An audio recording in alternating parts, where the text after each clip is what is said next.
Hare Krishna, everybody. Welcome to this session with His Holiness Jayadvaita Maharaj. Hare Krishna Maharaj. Hare Krishna. My obeisances, all glories to Srila Prabhupada. All glories to Srila Prabhupada. So wonderful to see you. Thank you for being with us. Let me turn another light on, you'll see me better.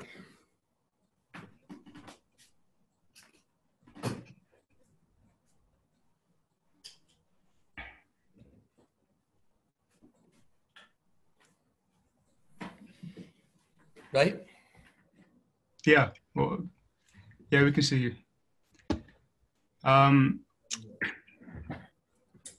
So for everybody who's watching, you may all know that Maharaj is one of Pandavasena's very own uncles.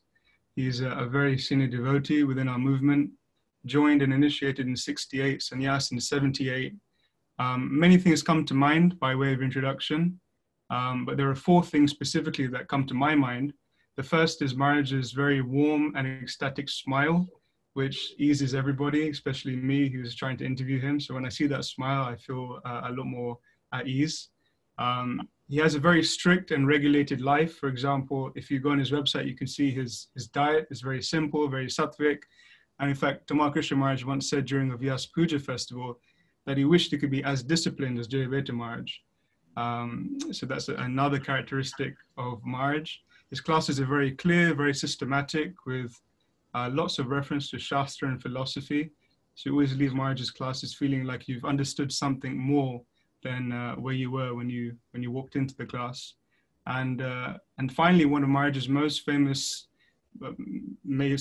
characteristics for me, again, is that he says things as they are, period.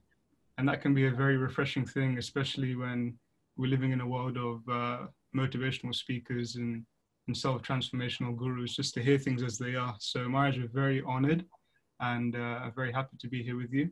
Before we start, the topic is, I should actually mention in terms of questions, so those who are watching, you can either submit your question through the chat and we can ask them on your behalf, or you can actually say them yourself. So at the end, one of our tech guys will let you in and ask the question to Maharaj directly. But Maharaj, before we start, maybe you can just tell us a little snapshot. I'm sure everybody asks you every time you do these Zoom conferences. What have you been doing in the last 3 months? You've been in your hometown, New Jersey. So maybe just give us a snapshot of what the last 3 months have been for you. Well, I was in New York City and I came to Tuaco, New Jersey, where we have a big old house on some nice property.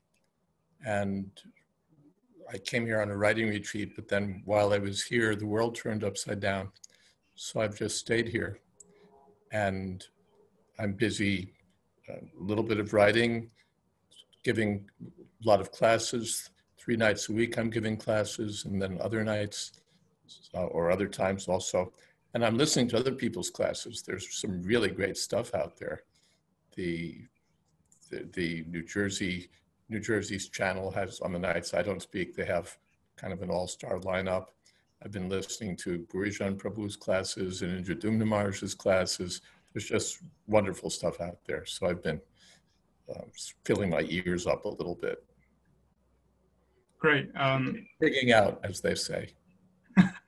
I've been pigging out in a different way. Good thing you can't see below my chest because my stomach's about 3 times the size it was before the quarantine.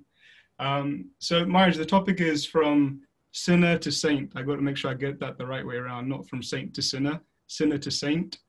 And I have some questions, but I guess we'll just have a discussion about it. And I've split my questions into 2 categories. One is more of a Iskcon traditional perspective, and the second is how we apply saintliness to 21st century living. So maybe, Maharaj, we can start with just a definition, so we're on the same page. What is a saint and what is a sinner, according to you? Sadhareva samantavya. In the Bhagavad Gita, Krishna says, a person who renders devotional service to me is a saint. That's the Krishna's definition. Even if he does something quite abominable, he'll quickly come back to the standard. So a person who's ananyabhak, who has no other business but to serve Krishna, that's his purpose in life, he's considered a saint. And then, of course, there are saintly qualities that a devotee is expected to develop. That's a further, these are ornaments of a devotee, but these all proceed from devotion to Krishna, from serving Krishna. And a sinner, what is that? The sinner means just the opposite. Vishnu Bhakta Smrita Daiva Asuras Tadviparyaya. A person who's by nature inclined to do anything and everything without regard to the directions of the Vedic wisdom, without regard for Shastri, without regard for Guru. He's performing sinful activities, whether he knows it or not. And then so many people don't know it. But fire burns regardless of whether one knows what fire is or not. So if one performs activities that have karmic consequences, the consequences come regardless of our ignorance or because of our ignorance. So sometimes, Maharaj, if being a saint means executing devotional service, if we were to kind of narrow it down to one phrase, sometimes when we're practicing Krishna consciousness, we're very enthusiastic about devotional service and we're very good at performing our devotional service, and some days we're not so good. So does that mean that we go from being a saint to a sinner, from a saint to a sinner? How does that work? Well, we shouldn't go from being saint to sinner. We may go from being a really good saint to not quite as great a saint or not quite as accomplished a saint. But one shouldn't abandon the path of saintly behavior. Devotional service means, at the minimum, that one follow the principles for spiritual advancement. And otherwise, this bouncing back and forth between sinful activities, pious activities, devotional activities, that's not considered very good. So a common idea is that saints are of the past. We hear of saints in the Vedic context of, hermitages and sages of the past. But do they exist today, and how do we recognize them? Of course, just like Prabhupada. And then you see followers of Srila Prabhupada who have saintly qualities. And, I could start naming names. There's so many. My different God brothers were disciples of God brothers who have wonderful saintly characteristics.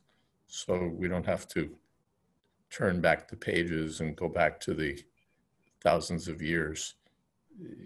Today also, we find people who've dedicated their lives to spreading the message of Krishna and who follow that message in their lives.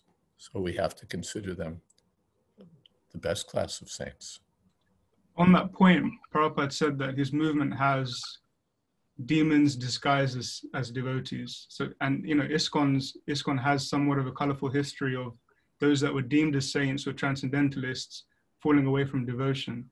And you put your faith and your heart into somebody who you assume is a saint, and then it turns out that maybe they weren't. So how do we navigate that within the society in order to truly find a saint? Is Iskcon really a community of saints? Interesting question. You find, generally it is, but then we find deviations. That's also possible. Or we find those who are insincere. And also Iskcon has become such a, what do we mean by Iskcon? It's so big, or it seems like it encompasses a lot of territory these days. But even in the narrower definition, yeah, we find people who disappoint us. We think, and then they fall from the standard of saintly behavior. If they're sincere, then Kshipram Bhavati, come back to the standard and carry on. Otherwise, if they just leave the path of saintly life, that's unfortunate. From the perspective of the follower, so that's clear for the person who was in the position of a saint, but the position is looking up to a saint and seeking guidance from a saint. How do they navigate that? Because it's a question of faith. If one saint breaks your heart, how then can you build your trust in another saint that may also break your heart? Well, like doctors or banks or or anything else. People get on with it. A girl breaks my heart, I don't say, well, that's it for girls for the rest of my life. Or a boy breaks my heart, girl's heart. She doesn't say, that's it, I'm done with men. Banks fail and people go to other banks. So many other things disappoint us, and we say, all right, we'll get a doctor. Turns out to be a scoundrel, so we find another doctor. That's the world. So, of course, we hope that such things don't happen, either in the medical field or in the spiritual field, but we know that sometimes they do. How can we live a life free of sin when everything around us, from our mobile phones to even just going, as you mentioned, to a bank or to work, everything around us is very much permeated with sin, things that are against devotional service? Is it sort of a very unrealistic ambition to try and be saintly in the material world? No, it's not unrealistic, but it's a struggle, or something that requires sincere determination. It's not that we can just sort of coast around in the environment and expect that we'll be above it all. There has to be some serious dedication and serious practice. Otherwise, we'll go with the flow. The waves will carry us away. But for one who's serious in his determination, and who's serious about association and practice, then it's possible. Mm-hmm. And also serious about limiting what he does on the internet, because the internet can be vile. So when do we know enough's enough? For example, the internet. 10 minutes is probably... Enough is enough when we're on sites that are just clearly either that are either vile. There are people who find sites that are obviously degraded, and more than 10 seconds is too much. But apart from that, there's a lot of time wasting that goes on in the internet, and that weakens us if we waste our time. For those who want to practice, who want to have a program of steady sadhana, steady chanting, and steady hearing and so on, my recommendation is keep your devices off till 9 in the morning. Probably things will go on. There's nothing so urgent. Okay, there's an occasional thing that you need to keep your device turned on for. Otherwise, just keep them off till 9 o'clock. Reserve that time for hearing, for chanting, for spiritual practices, and it makes a big difference. There's a big difference between being focused, having one hand on our bead bag and another hand on the keyboard. So if you're not already doing that, try that. Just keep your device off till 9 o'clock. The world won't fall apart, and you'll be in a much better situation when you finally do turn your device on. For many of us, assuming that we're not on vulgar sites, we're using the wonderful facility of technology for work or for service. It's becoming more the way of the world now. All of us, for example, during this lockdown period, were working from home. Practically, we found that most industries can now function through a computer or through an iPhone, and so it's becoming kind of more. It's sort of assumed that you will be very open and have a kind of an access to social media and an access to the online world in an unreserved way. Otherwise, you can't do your job. No. That's not true. I don't accept that. That yes, you have to be online. You have to know your way around, and it's true that many businesses and corporates are increasingly going toward online work. That's fine, but even in the office, the bigger problem is that they don't expect you to be on Facebook. They don't expect you to be chatting with your wife. They don't expect you to be doing all this stuff. And that's what half the employees are doing 3/4 of the time. So it's a big time waster. If you're focused on your work on the internet, that's not bad. It's all this extracurricular time wasting stuff. At least for the work you're getting paid. But that Zuckerberg, he's not paying you anything.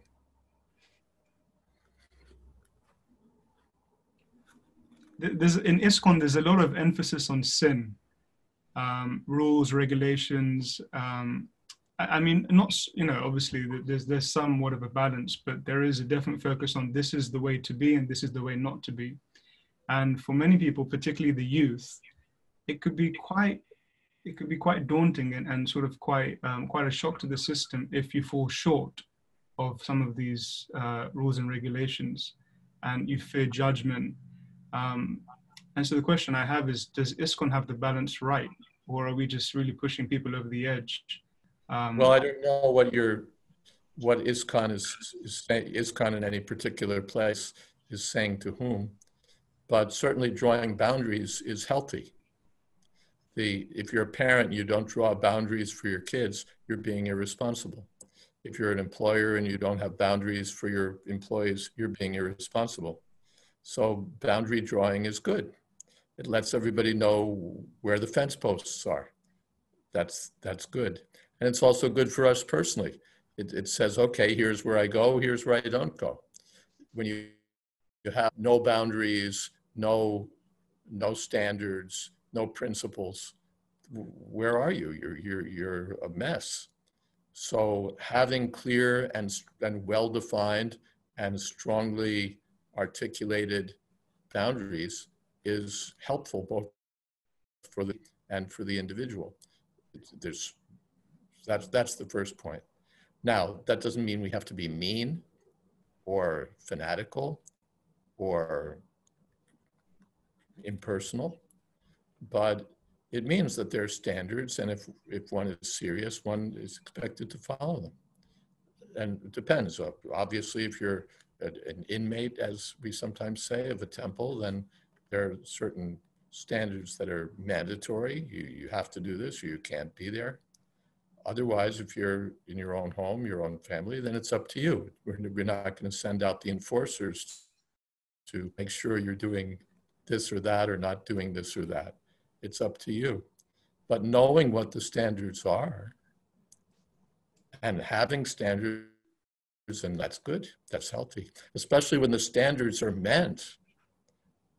effective standards for keeping us above Maya, keeping us above the modes of passion and ignorance.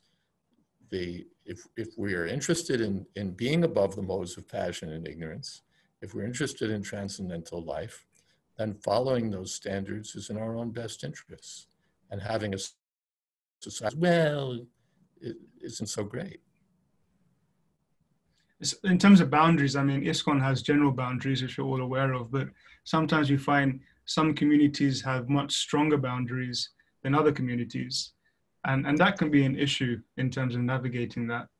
Well, that's why I said it does depend upon the place, and I can't speak for every place, but of course, go from community to community, find out what the expectations are there. You go from one job to another job or one community to another community, you find out that every place is not quite the same. Even in a company, the Los Angeles office may work differently from the office in New York or the office in Bristol or London. So yeah, we learn. Do you feel that's a problem, Marge, in terms of having Iskcon communities that are different from each other? I'm just thinking, for example, a Starbucks, whether you go to a Starbucks in London or a Starbucks in New York or even in Brazil, you will know that you're in Starbucks. You've kind of, you've left Brazil and you're now in Starbucks. Whereas if you go to a different Iskcon community, whether it's here in India, wherever, the flavor is different, the language is different, as you mentioned, the regulations and boundaries are different. Is that an issue in terms of consistency across the movement? It's not an issue for me in general. An Iskcon that's sort of has a franchise model where everything is exactly the same. You get the same number of chips regardless of what city you're in. That's great for Starbucks, but I don't know that that's great for communities. One thing that you may want to consider is there may be communities that are intentionally different in some regard. They put more emphasis on something or more emphasis on something else. And then people gravitate toward the community that most their needs or their most attracts them or fits with who they are or how they think of themselves. Not that every place has to be the same. Even in the same city, you may have one center that's more like this and one center that's more like that, and people can choose. I'd rather be more this way, I'd rather be more that way. Here they give more emphasis on kirtan. Here they give more emphasis on study. Here they give more emphasis on outreach. Choose your flavor. A potential problem I see with that, Maharaj, is that sometimes as devotees we get very enthusiastic. My Guru Maharaj says this, my Guru Maharaj says that. Kirtan is the only way, book distribution is the only way. And then it creates, factions and quarreling and then camps. Well, people have to be mature. It's not that everybody's way is the only way, but there's nothing wrong with, my Guru Maharaj is really behind this and my Guru Maharaj emphasizes that. So this is what I do and this is what I do. As long as they understand that the whole world is not obliged to do things the way their Guru Maharaj does, the whole world is not obliged to have the same vision or the same emphasis, then it's fine. And grown-ups basically get that. Spiritual grown-ups. Maharaj, other than Srila Prabhupada, is there a saint that really inspires you? It can be Iskcon, non-Iskcon, just a bit of a personal question there. Non-Iskcon, I'm probably not familiar enough with any saints to have a view.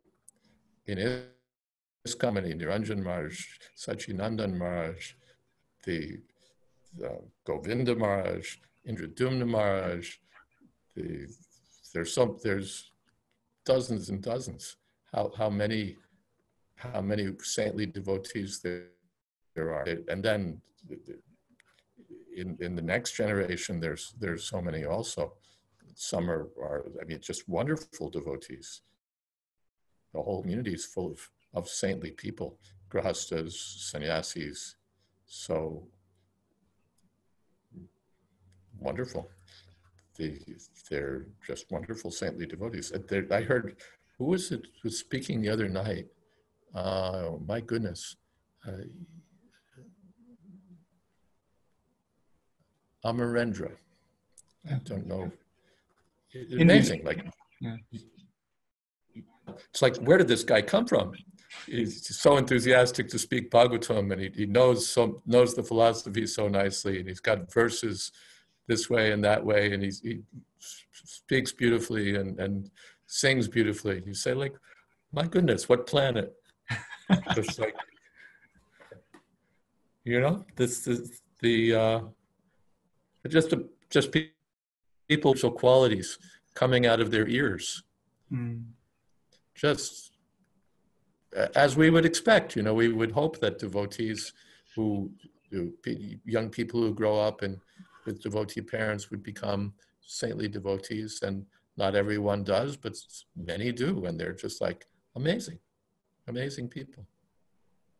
And Maharaj, you've been there since '68, and you're seeing the transition from the first to the second generation.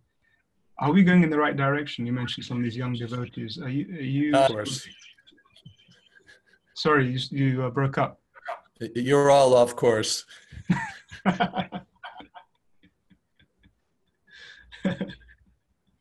Care to help us get back on course? Hopeless. It's individual. there's some young people who seem very lost. There's some young people who've really had a hard time of it. There's some people who are outstanding in their spiritual qualities and spiritual development. It's really all over the lot.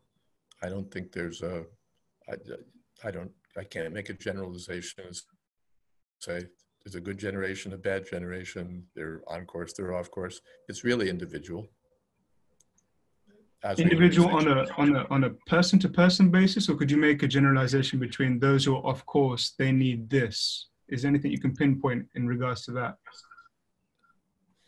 Well, yes, I mean individual, that's the first thing. And then the next thing is, well, what is it worse? Gambling, intoxicants, meat eating, illicit sex, that's very much off course. Then you even find people they've rejected, they become atheistic or antagonistic, or that's obviously very much off course. Then there are those, okay, they're not the strongest, they're not the strictest, but they're sincere. They're working on it. So that's good. As even the first generation, that's what we did. We came, and some of us had it easier, some of us had it harder, some were stricter, some were looser. So we find that in the next generations also, as expected. But yes, okay, I think that answers. I'm just getting a message from our tech team. I'm also experiencing it, that you are breaking up every so often. I don't know if there's anything you can do your end to help the connection. One small thing, I just saw that my laptop's not plugged in, so maybe plugging it in gives it a little more power. I'm not that far from the router. Yeah, have you got a phone that's connected to the Wi-Fi or something? Yeah. Maybe if you just switch the Wi-Fi off the phone, it will help the bandwidth. Oh no, it's connected, but it's not doing anything. There's nothing happening there. There's no activity. Let's see if there's anything else going on my laptop that I can close.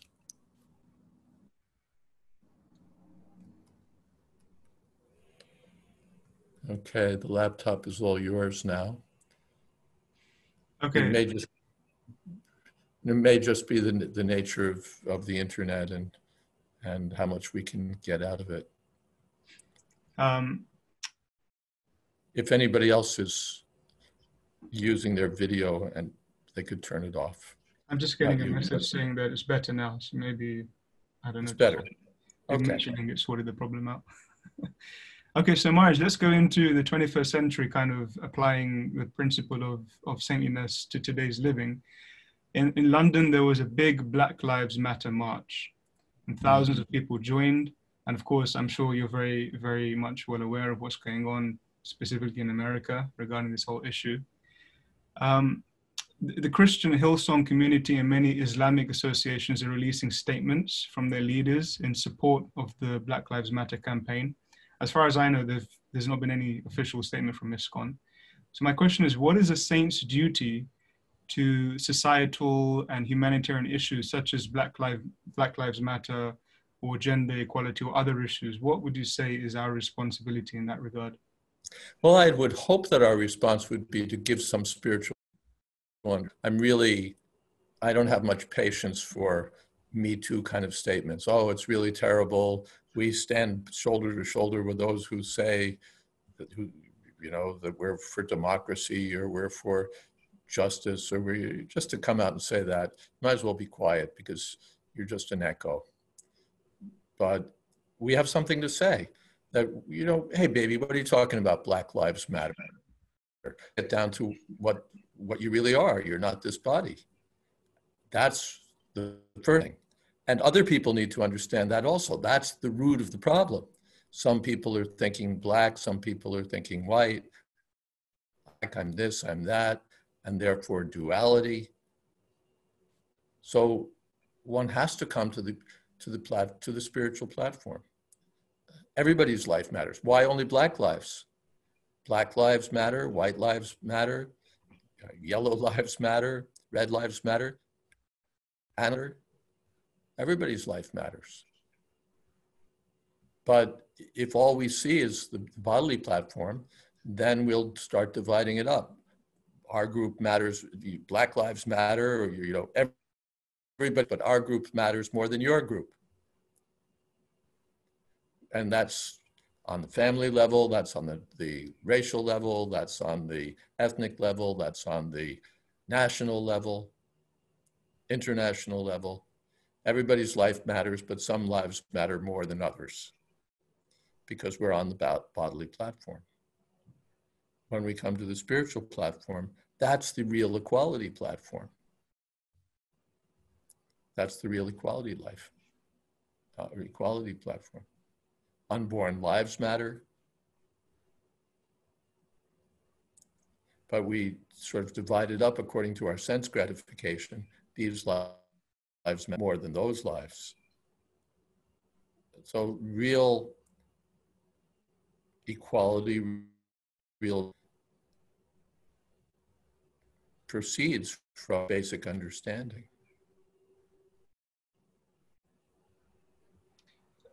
In regards to... Which is there in the Bhagavad Gita. Sorry, Marge? Which is there in the Bhagavad Gita. But Marge, your response assumes that we are, in one sense, transcendentalists. I mean, of course, outside of Iskcon, it's clear they are on the bodily platform. But within Iskcon, I'd say we are also very much on the bodily platform. Many devotees, whilst they believe it and they're sincerely trying to realize it, they're just not there yet. I'm an Indian, I have an Indian body, although I'm born in London, but I identify with a certain way of doing things based on my cultural upbringing. I'm not, Well, I don't have a problem with that. Just that we see spiritual equality doesn't mean that everybody gets put in the same bucket. You just add masala and stir, and at the end it comes out as soup, where everybody's the same. I think that's a short-sighted approach to things. People are different. They have different cultures. They're different about the food they like. They're different in their customs. They're different so many different ways. So I don't know that we have to have everything be merged. Certainly we shouldn't have things cordoned off that, sorry, you're not welcome at Bhakti because you're black or you're white or you're just not, or you're not good thing. That's vile. We don't want that. But there's plenty of scope for birds of a feather flock together. So if the Indians get together and hang out with other Indians, fine. And if other people with other affinities hang out together, that's fine too. Just chant Hare Krishna. Not that we have to merge everybody together and say, our goal, spiritual institutions where everybody participates. And why are these people not included? And why are these people not coming? And why are these people dominating? Forget it.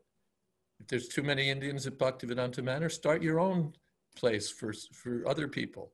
Or if there's not enough Indians, start something else, It's not that everything has to be merged or that there's no scope for further direction.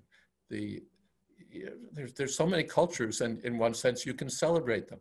Like in America, we have a huge Hispanic culture, so many Hispanic people. And there's so much to be said for Hispanic people, very pious ways. There's so many things going for them. But but they speak Spanish. They're most comfortable doing, when they're with other people who are from the same background that they're from. So obviously, it's not draw fences and people can't cross, But if you're smart and you want to spread Krishna consciousness, then you say, okay, we're going to reach out to these people. We're going to reach out to those people. There's a huge Ethiopian community in Washington, D.C. There's a huge Iranian community in Northern California.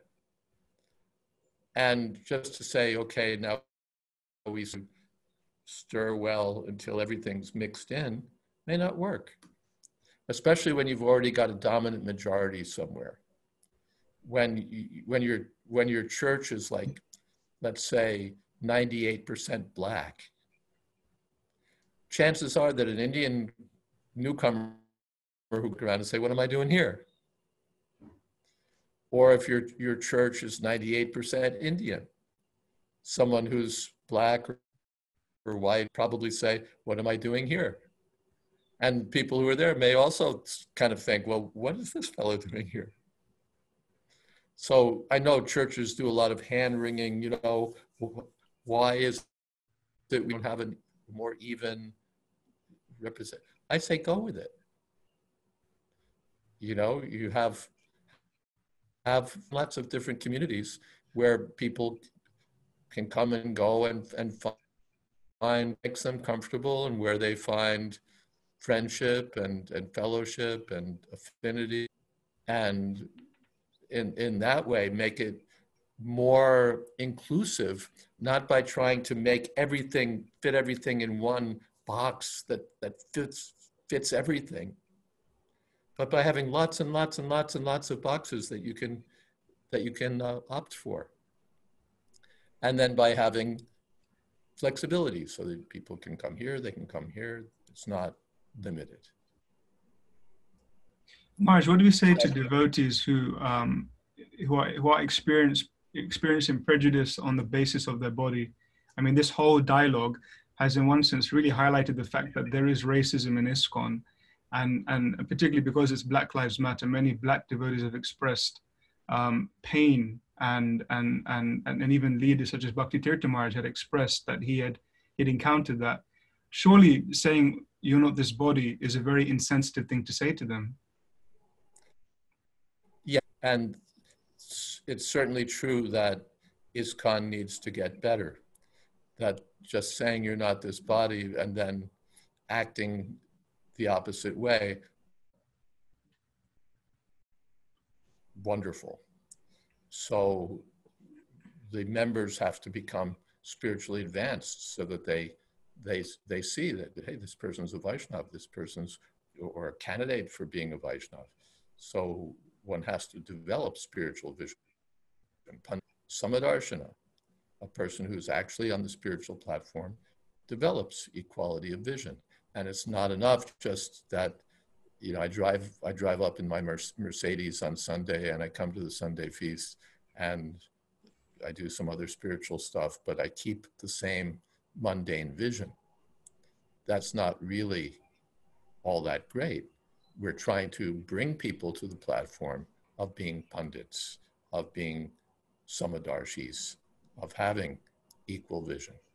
So just to some platitudes and a platform and an official statement and all of that is not a substitute for coming to the point of spiritual vision, which brings us back to our first point, that if we want to have saintly people, then having boundaries is good. I don't mean racial boundaries. I mean boundaries, this is how we act, this is how we don't act, this is what's favorable for the service of Krishna, this is what's unfavorable for the service of Krishna. Having those kinds of regulations and following them brings us to the platform where we actually develop spiritual vision, which is finally what there has to be. The devotees have to be saintly. They have to develop spiritual understanding. Then you get proper treatment of others, empathy for others, fellowship with others, and not just, well, he's not in my group, so out. That has to come. So how do we repair some of the damage that's done by this bodily identification? Because getting to a place of Pandita Samadarshana, it's like it will happen somewhere in the future. But right now, I'm hurting because the TP doesn't let me serve because I'm black, or I'm looked at differently because my hair is a certain way. How do we deal with those immediate, more human issues instead of making it into sort of a very spiritual thing, which could, in one sense, be missing the whole thing from their perspective? Well, there are different ways of doing that. One is to tolerate and say, he's a fool, doesn't mean I have to be a fool. Prabhupada wrote to one devotee, Markandeya, who was black-bodied, and answering some questions about Africans and so on. Prabhupada said, what do you care? You're not this body, and get off it. So that, of course, was one response that he gave. He responded differently in different times. So that's one response that even one might have. What do I care if they consider me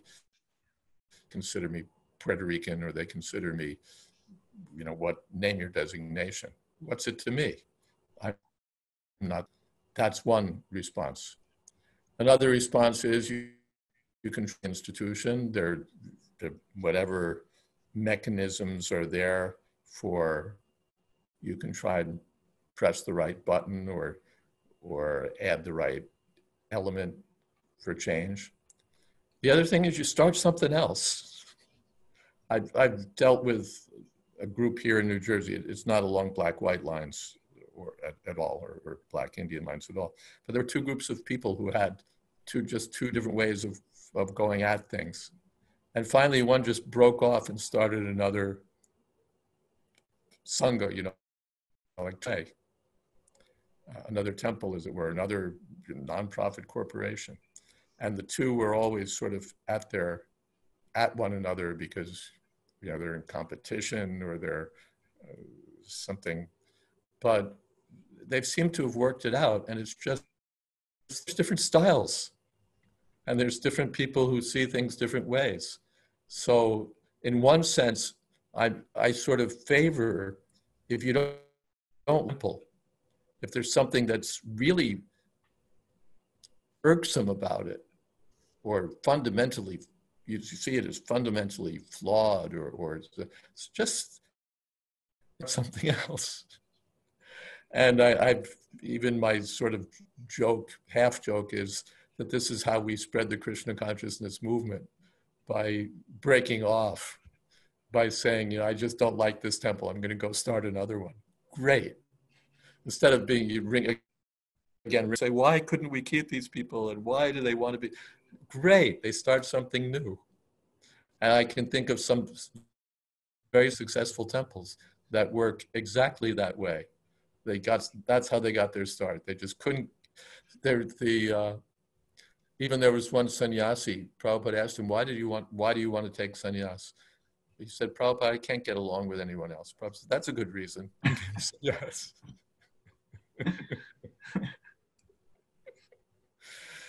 So, or I don't think I'm breaking any protocols here. In the UK, you've got that man Parshuram. He doesn't see eye to eye with anyone. He's got his completely, what's the word, maverick approach to things, and it's fabulous. He does so much preaching, and it's great that he's not under, because life would be more difficult for him, and he wouldn't accomplish 10% as much. He's a maverick. He's a do it my way kind of a guy. And what is he doing? He's holding programs all over the UK. He's distributing prasadam. He's doing kirtan. Great, And I know it sometimes rubs him wrong that he's not people sometimes don't appreciate, but he's, look at what that man does. There's another, in my Legion of Superheroes, another man, another saint. Just wonderful. So be one of those people. Just, say, oh, these guys are impossible, and start something new and something better. So Maharaj, Sorry, you want to finish that point? And get together with a few other like-minded people. If you may not have feel that you have the power to do that on your own, get together with a few others and do something. It's a lot more really aching, which isn't to trivialize or diminish people who are really wrongly treated, and just to say, oh, well, you're just whining. I don't mean to say that, but this is one solution, but just to say, oh, the heck with these guys, and start something else within the same, the principles of Krishna consciousness, with it, loyal to Prabhupada, and so start a new chapter, a new branch. Iskcon should be broad enough to accommodate that. So Maharaj, as we sort of develop in our journey in Krishna consciousness, as we try to realize this point that we're not this body, is there a point, just as when you're training to be a doctor, then you are a doctor, when you're training to be a lawyer, then you are a lawyer, is there a point where you're working hard to try and be saintly, and then suddenly you have that eureka moment and you are a saint? How does that work? How do you know if you're a saint or not? Well, for a start, probably the minimum is that you don't think you're a saint. Up eureka and realize the saint is should probably be disqualified on the spot.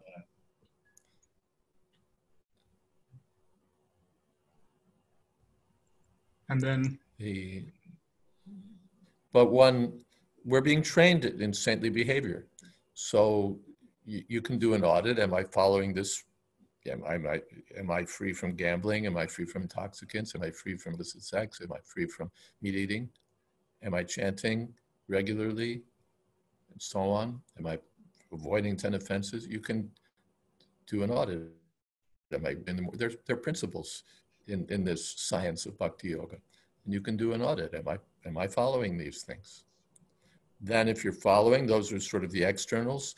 Then you look in your heart and you say, am I free from these unwanted things? Am I free from duplicity? Am I free from racial hatred? Am I free from so many unwanted things in the heart? The desire for separate motives, profit motive, so many things, fame and name and adoration. Am I developing to hearing about Krishna, to chanting the holy name of Krishna? Am I getting a taste for kirtan, for devotional service? These are different, what would you say, measures that we can apply to ourselves. Some of them are external and sort of easy to recognize, and the others are internal or subjective. And under the guidance of the spiritual master also, we can try to make progress. Maharaj, many of us struggle with utsaha in our Krishna consciousness, maintaining this enthusiasm, particularly when we've got one foot in Iskcon, one foot in our work or whatever. So during your 50 plus years as a practicing devotee, as a leader in our society, what moments for you have sort of been quite transformative? Where I'm not going to assume that you've had moments where you've gone off course, but if there's anything that comes to mind in helping us maintain our enthusiasm and not feel disheartened that we're maybe not, we're not doing the best that we could be doing.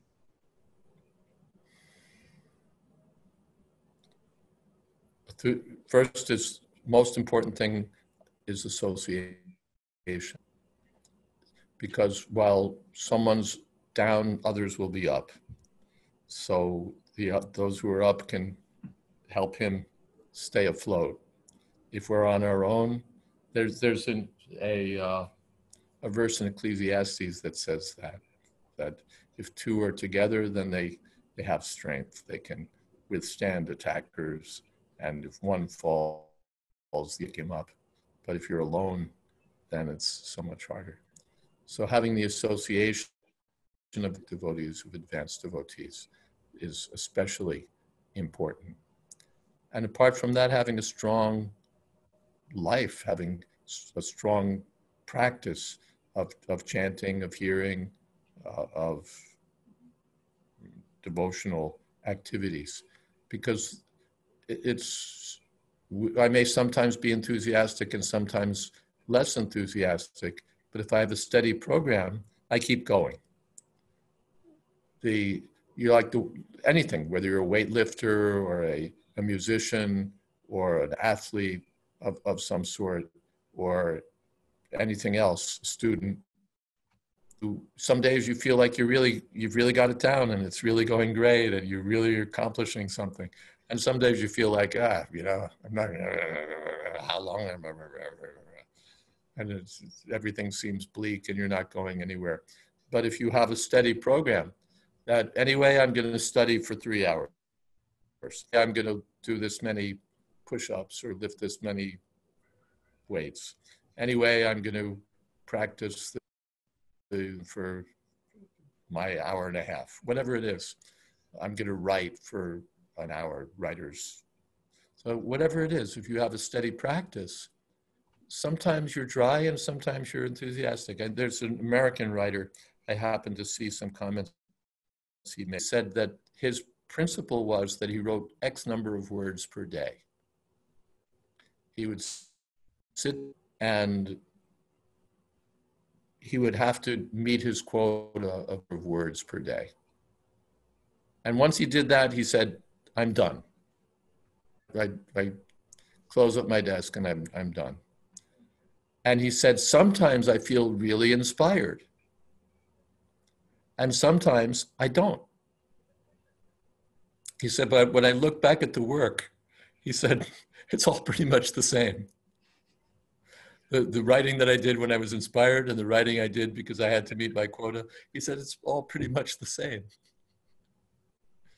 So if we have a strong program, spiritual activities that we follow, then that sustains us. And if we have the association of devotees, that sustains us. And if we have philosophical understanding, that sustains us. Because otherwise, of course, there are ups and downs. And we need something a platform that we stand on so that we're also not going, woo, woo, woo, woo, woo. We're not like leaves in the wind, but we have a stable situation. So Maharaj, we're coming to the end of our hour, and there are a few questions that have been submitted. So I'll just read one out here. What should I do if I'm struggling to make strong, meaningful friendships with people in the movement? I'm struggling to form bonds as strong as I did when I had Commie friends. Please advise. Well, I don't have an immediate answer. One is you don't have lots of friends. Even if you have 1 or 2 or 3 really valuable friendships, that may satisfy your needs. That's one thought. Another thought is that in devotional service, my experience is that friendships grow from service. When you serve with someone, that really presents an opportunity for friendship. Now, it may not work that way always. People may be very dissimilar, and even though they're doing a service together, it's sort of, I come and do my service, you come and do your service. But it's a real opportunity for developing friendship. My standard example is war buddies. When people are in the war together, they may come from different economic strata, different backgrounds, different educational levels. But there's something about being in the trenches together that can form, that can be the basis of a lifelong intimate friendship. And 40 years later, 60 years later, that friendship is still tight because you were there looking out for one another and working together. So that's one thought that I have about devotional friendships, that so often there's a real opportunity when we're serving to develop friendship, especially if we're looking to do it. But yes. Perfect. Thank you, Maharaj. There's a second question, and it's similar. I think you may have answered it, but I'll read it anyway. This is from Sachinandan Karuna Prabhu, and he asks, what tips can you give to finding like-minded devotees in a big and varied community? And I guess when you mentioned that, Iskcon temples, in one sense, are independent temples. They look different, they sound different, they speak different. Is it a case of them moving, just, kind of hopping from one temple to another to find something that's like-minded? What's the best way to achieve this? You may. I mean, you don't want to be on the mental platform always looking for the ideal temple. But there's something to be said for, like colleges. Some people they really fit in well in a big university with social activities and, all of that kind of stuff. And some people are much more comfortable in an institution where where everybody knows one another and so on. So it's that way with spiritual institutions also. Some people, they thrive in an environment where there's hundreds and hundreds and hundreds of people, crowds of people, and big inspiring events. And they're really looking for just a small group of people that they can have close friendships with. And so there's something to be said for seeking out the company of like-minded people, and at the same time not manic about it, not being on the eternal quest for the ideal group of people. But there's something to be said for, I like being with this group, I like being with that group, and taking advantage of the opportunity. There's also something to be said, those who are preachers or who are trying to spread Krishna consciousness, something to be said for developing such groups very closely. Understanding that big groups tend to be groups in which everyone gets lost. And you can have a wonderful time at something like a Ratha Yatra festival with thousands and thousands of people. But as human beings, we generally personal and more intimate relationships with people. So if you can form small groups, reading groups, study groups, any kind of Krishna conscious kirtan groups of people who meet together regularly and serve together or cultivate Krishna consciousness together, that gives an opportunity for such friendship, loving relationships to develop. It gives good opportunities for that. Mark, you mentioned the war buddies. I'm just curious again about you personally. Is that how? I never fought in the trenches. No, the Marines wouldn't have me. So I was. No, I wanted to ask in terms of friendship. Is that kind of how your life is? That you have a key few people in your life that are your war buddies, or do you tend to kind of work more in larger crowds? Just a personal. I'm not a crowd guy. I'm not a crowd guy. Crowds are and some people, they just thrive on crowds. I'm not one of those people. I do much better with a small group of people, and that's what I tend to gravitate toward. There's a third question here. It said that bhakti can be practiced in 3 modes. Should one endeavor to develop the mode of goodness before practicing bhakti? No, you shouldn't endeavor to do anything before practicing bhakti. Bhakti comes first, and then try to do the other things. Try to develop the good qualities and everything else. But nothing comes before bhakti. Bhakti's first. And I think this will be the last question. Shastra says to avoid the association of non-devotees. However, some people are just unable to grasp this concept. Some just feel that we should be kind to all, and there's something to learn from anybody. So maybe you could just shed some light on this concept. Being kind to all is good, and even learning from everybody is good. There's Srila Bhaktivinoda Thakur illuminates this topic. He says that I'm going from memory here. Association doesn't just mean seeing people and talking with people. It's not that you get on a bus, driver's not wearing tilak, you jump off. It's not that, we can't, oh no, another non-devotee, another non-devotee.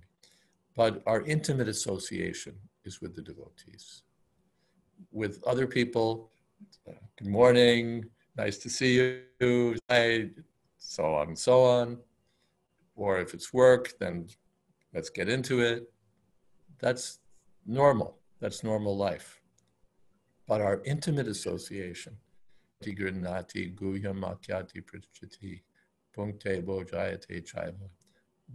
are especially meant to be exchanged between devotees.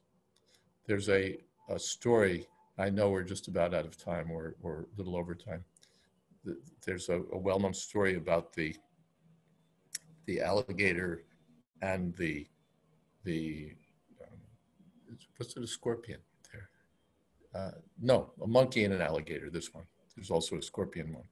But the monkey wanted to go across the river, and the alligator volunteered that I'll take you across. So the monkey agreed, and alligator is swimming, and when they're out in the middle, the alligator starts submerging and says, now I'm drown you, and my family have a love feast, we're going to eat your heart. And the monkey said, oh, man, you should have told me. Why didn't you let me know earlier? It's like, now you tell me. Because if you'd only told me earlier, I left my heart back on the shore. But it's not too late. You take me back and I'll get my heart, and then you can have your feast. So the alligator thought, well, that makes sense. So he took the monkey back, and monkey jumped off onto the shore. Oh. So Prabhupada said that the moral was that when you go out with the alligators, keep your heart at home. What a wonderful way to end, Marge. Thank you so much. It's been our honor and privilege, and just so wonderful to see you. And we hope that you can make your way to the UK when it's safe. And really thank you for your time. Thank you so much for your all association, enlivening. Thank you, Maharaj. Hare Krishna, all glories to Srila Prabhupada. All glories to Srila Prabhupada. Hare Krishna.